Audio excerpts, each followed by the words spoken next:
Hello friends, welcome to my YouTube channel platform of study. Friends, आज हम इस video में GK GS practice set number 2 करेंगे, जो कि हम चला रहे हैं क्लास किसकी, एनटीए विश्व भारती, जो कि विश्व भारती में रिक्रूटमेंट आई थी एमटीएस की, एलडीसी की और वेरियस वैकेंसी के रिगार्डिंग में ये वीडियो चलाई जा रही है, जिसमें इंपॉर्टेंट जीके जैसे क्वेश्चन आपको कराए जा रहे हैं। इसका पहला पार्ट ऑलरेडी अपलोड हो चुका है। अगर आपने पहला सेट नहीं देखा है तो उसको जाके जरूर देख लीजिएगा।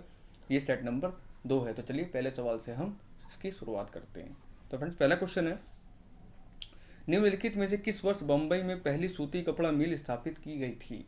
इन which of the following years was the first cotton textile mill established in Bombay? Option हैं 1845, 1867, 1876 या 1854। ये फ्रेंड बहुत ही ज़्यादा इंपॉर्टेंट क्वेश्चन है। खासकर अगर आप एसएससी एग्जाम की भी तैयारी कर रहे हैं तो ये एमटीएस का बड़ा फेवरेट क्वेश्चन है। ये एमटीएस एग्जाम का अगर आप लास्ट ईयर के सेट देख लेंगे, उसमें बहुत बड़ी क्वेश्चन रिपीट हुआ है। ये क्वेश्चन हर बार आता ही रहता है। एसएससी इस क्वेश्चन को जरूर पूछता है हर साल। तो फ्रेंड्स, क्वेश्चन का जो राइट आंसर है वो है 1854। तो जो सबसे पहली कॉटन टेक्सटाइल मिल जो भारत में स्थापित हुई थी वो हुई थी आपकी बॉम्बे में 1854 में।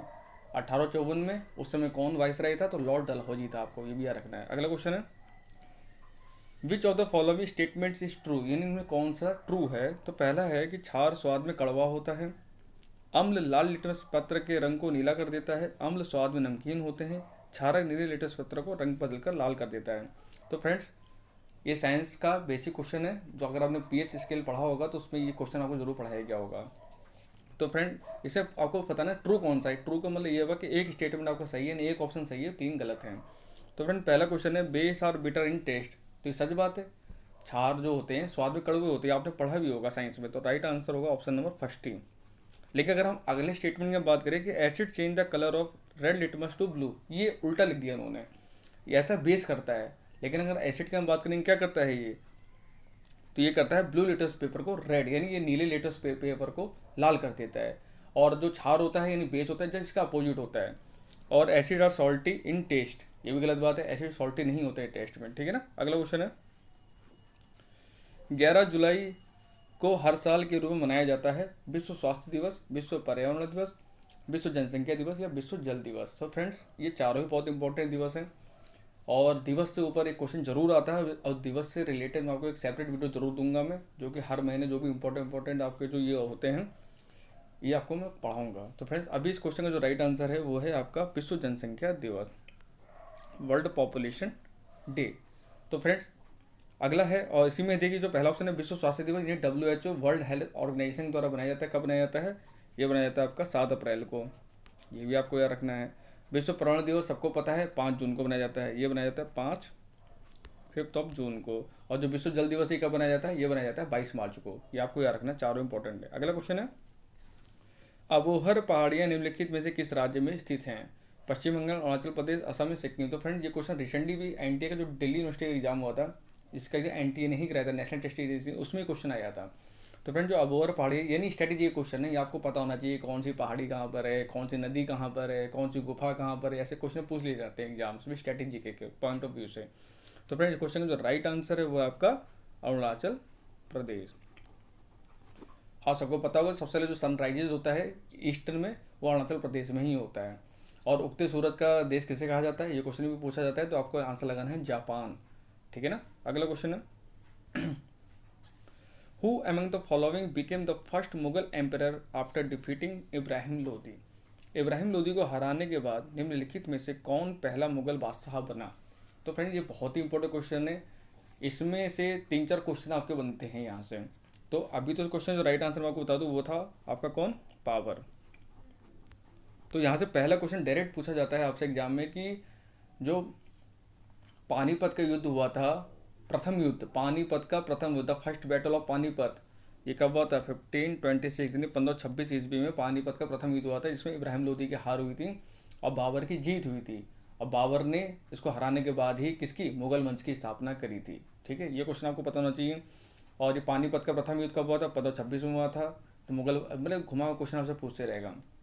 और इसकी एक आत्मकथा है तुजुके बाबरी, जो कि तुर्की में लिखी गई है, ये भी आपको पता होना चाहिए। अगला क्वेश्चन है, which of the following is not a consequence of deforestation? यानी निम्नलिखित में से कौन सा वनों की कटाई के परिणाम नहीं है? क्वेश्चन ध्यान से पढ़िएगा, पूछा नहीं है। ऑप्शन कह रहा है कि भूजल के स्तर में कमी, पृथ्वी और प्रदूषण के स्तर में वृद्धि, वातावरण में ऑक्सीजन के स्तर में वृद्धि या प्रकृति के समग्र संतुलन में गड़बड़ी। तो देखिए, अगर डिफॉरेस्टेशन होगा तो उसका परिणाम नहीं है, यानी कौन सा होगा, यानी नहीं का मतलब होगा। तो देखो, भूजल के स्तर में कमी आएगी, बिल्कुल आएगी। अगर हम फॉरेस्ट हमारे धीरे कम होते जाएंगे तो क्या होगा, हमारे वर्षा की कमी होगी जो आजकल हो भी रही है। तो इससे क्या होगा, भूजल स्तर हमारा गिरेगा। तो पहला ऑप्शन तो नहीं हो सकता है, ये तो इसका परिणाम है। पृथ्वी और प्रदूषण के स्तर में वृद्धि, बिल्कुल सही बात है। कहा नहीं जाता है भैया पेड़ पौधे लगाओ, नहीं तो पॉल्यूशन बहुत ज़्यादा होता है। पेड़ पौधे जितने ज़्यादा लगाएंगे उससे पॉल्यूशन कम होगा, तो ये भी नहीं हो सकता है। वातावरण में ऑक्सीजन के स्तर में वृद्धि, अरे जब पेड़ पौधे रहेंगे तो ऑक्सीजन बढ़ेगी क्या? आप खुद सोचिए, जब पेड़ पौधे ही नहीं, जितना पेड़ पौधे काट रहेंगे तो ऑक्सीजन तो लेवल गिरेगा ना, इंक्रीज थोड़ी ना होगा। इसका यही इसका राइट आंसर है। राइट आंसर होगा option number third, increase in level oxygen in the atmosphere. ये ऐसा नहीं होता है भैया, जहाँ पेड़ पौधे नहीं रहेंगे तो ऑक्सीजन कहाँ से बढ़ेगी, ऑक्सीजन तो गिरेगी। और प्रकृति के समय संतुलन गड़बड़ी, बिल्कुल सही बात है। अगर पेड़ पौधे नहीं रहेंगे तो गड़बड़ी हो रही है, बिल्कुल ये भी है। तो ये भी ऑप्शन हमारा नहीं हो सकता है। तो राइट आंसर होगा हमारा ऑप्शन नंबर थर्ड। अगला क्वेश्चन है, निम्नलिखित में से कौन एक भारतीय बैडमिंटन खिलाड़ी है? तो सतीश कुमार, आशीष कुमार, बी साई प्रणीत, विकास कृष्ण। ये बहुत ही फेमस प्लेयर है, इनका नाम आपको पता ही होगा। राइट आंसर हमारा हो जाएगा B Sai Praneeth, option number third. अगला क्वेश्चन है, who is known as the father of micro economics? यानी माइक्रो इकोनॉमिक्स के फादर किसे कहा जाता है? मोस्ट इंपॉर्टेंट सवाल है ये, आपको याद होना चाहिए। तो इसका जो राइट आंसर है वो है ऑप्शन नंबर 4, एल्फ्रेड मार्शल। इन्हें फादर ऑफ माइक्रो इकोनॉमिक्स कहा जाता है। और अगर मैं आपसे पूछूं तो फादर ऑफ इकोनॉमिक्स किन्हें कहा जाता है, अर्थशास्त्र के जनक किसे कहा जाता है? इसका आंसर मुझे कमेंट बॉक्स में आप बताइएगा। अगला क्वेश्चन है, CNG stand for which among the following? CNG निम्नलिखित में से किसके लिए है? Cardiac nerve grid, coal and natural gases, compressed natural gas या केमिकली न्यूट्रल जीन? तो फ्रेंड्स, इसका आंसर आपको पता ही होगा, दिल्ली वगैरह में सीएनजी ऑटो ही चलते हैं आजकल। अब हर जगह सीएनजी ऑटो चालू हो गए हैं। इससे क्या होता है, पॉल्यूशन नहीं होता है। तो इसका राइट आंसर है हमारा कंप्रेस्ड नेचुरल गैस, यानी संपीड़ित प्राकृतिक गैस। और ये क्या होती है सीएनजी? सीएनजी मीथेन होती है, आपको याद रखना है, ठीक है ना। अगला क्वेश्चन है, who is the author of the book two lives? Two lives पुस्तक के लेखक कौन है? बहुत इंपॉर्टेंट सवाल है। टू लाइफ्स बुक बहुत एग्जाम पूछी जा रही है रिसेंटली, और ये बहुत इंपॉर्टेंट बुक है ये। इसके जो लेखक है वही बड़े फेमस है, उनका नाम है विक्रम सेठ। तो राइट आंसर होगा हमारा ऑप्शन नंबर 4, विक्रम सेठ।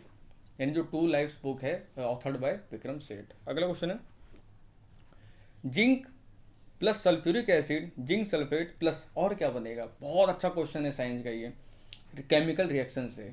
तो इसलिए कह रहा है कि अगर जिंक की जब हम सल्फ्यूरिक एसिड से हम रिएक्शन कराएंगे तो एक तो जिंक सल्फेट बनेगा, और क्या बनेगा? तो सिंपल मैं आपको करके दिखा देता हूँ। देखिए, जिंक के फॉर्मूला को पता है, ये Zn होता है, और ये होता है H2SO4 सल्फ्यूरिक एसिड।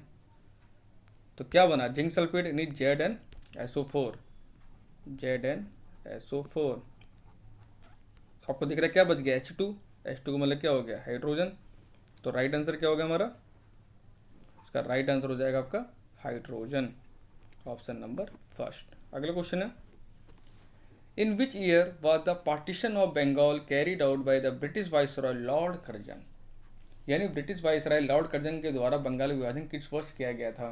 तो यहाँ से एक मूवमेंट भी हुआ था, जैसी अब यहाँ से 2 सवाल पूछे जाते हैं कि बंगाल का विभाजन कब हुआ था। ये तो रिसेंट घुमा के पड़ा के आपसे यही पूछा कि बंगाल का विभाजन कब हुआ था। तो आपको आंसर लगाना है 1905। ये तो गया इस क्वेश्चन का आंसर। अब आपसे क्वेश्चन एक ये पूछता घुमा फिरा के कि 1905 में किस वायसराय ने बंगाल का विभाजन किया था। आपसे उल्टा घुमा क्वेश्चन पूछ लेगा और वहाँ पे आपको वायसराय का नाम दे देगा। तो आप उनसे क्या लगाएंगे आंसर? तो आप आंसर लगाएंगे लॉर्ड कर्जन। लॉर्ड कर्जन के द्वारा बंगाल का विभाजन किया गया था। तो क्वेश्चन घुमा फिरा के पूछा जाता है। और यहाँ से क्वेश्चन और पूछा जाता है कि जब बंगाल का विभाजन हुआ था तो कौन सा आंदोलन हुआ था उस समय? तो जैसे ही बंगाल विभाजन हुआ था उसमें स्वदेशी मूवमेंट चलाया गया था, यानी स्वदेशी आंदोलन की शुरुआत हुई थी बंगाल विभाजन के बाद में ही, ठीक है ना। अगला क्वेश्चन है, which of the following is the closest layer to the earth surface in which all weather ऑक्यूर्स?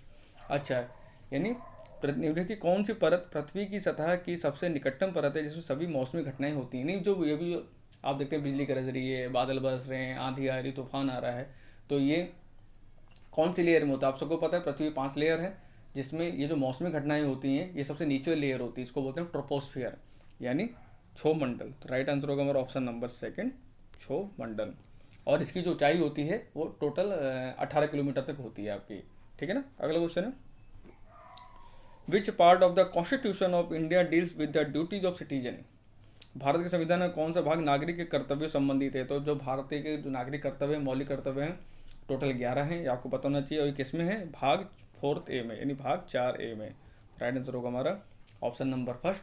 और इसको कब जोड़ा गया था? इसको जोड़ा गया था 1976 में, 42वें संविधान संशोधन के द्वारा। यानी 1976 में जब 42nd नंबर का अमेंडमेंट हुआ था, उसके द्वारा हमारा ये मौलिक कर्तव्य को ऐड किया गया था। और इसके जो वो थे, किसके द्वारा कराया गया था? तो ये एक थे आपके स्वर्ण सिंह कमेटी।